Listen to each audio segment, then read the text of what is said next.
நலாஸ் நாட்டு சர்க்கரை நலமுடன் வாழ நலாஸ் இந்தியாவிலேயே நாட்டு சர்க்கரைக்கு ISI முத்திரை மற்றும் அக்மார்க் அங்கீகாரம் பெற்ற ஒரே நிறுவனம். தொடர்புக்கு 9047045000.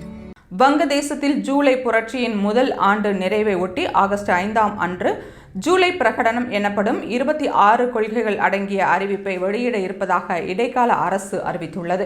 இது கடந்த ஆண்டு ஜூலை ஆகஸ்ட் மாதங்களில் மாணவர்கள் நடத்திய கலவரத்திற்கு அரசமைப்பு அங்கீகாரம் அளிக்கும் முக்கிய நடவடிக்கையாக கருதப்படுகிறது. அந்த கலவரத்தின் விளைவாகவே முன்னாள் பிரதமர் ஷேக் ஹசீனாவின் ஆட்சி முடிவடைந்தது. 2024 ஆகஸ்ட் 5 அன்று அவர் நாட்டை விட்டு வெளியேறினார். இந்த ஆண்டு பிப்ரவரியில் இடைக்கால அரசு தலைவர் முகமது யூனுஸ் தலைமையில் மாணவர் எதிர்ப்பு அமைப்பின் ஒரு பிரிவாக உருவான தேசிய குடிமக்கள் கட்சியின் தலைவர் ஹஸ்னத் அப்துல்லா கடந்த ஆண்டு டிசம்பர் 28ஆம் தேதி ஜூலை பிரகடனம் அறிவிக்கப்படும் என கூறியிருந்தார்.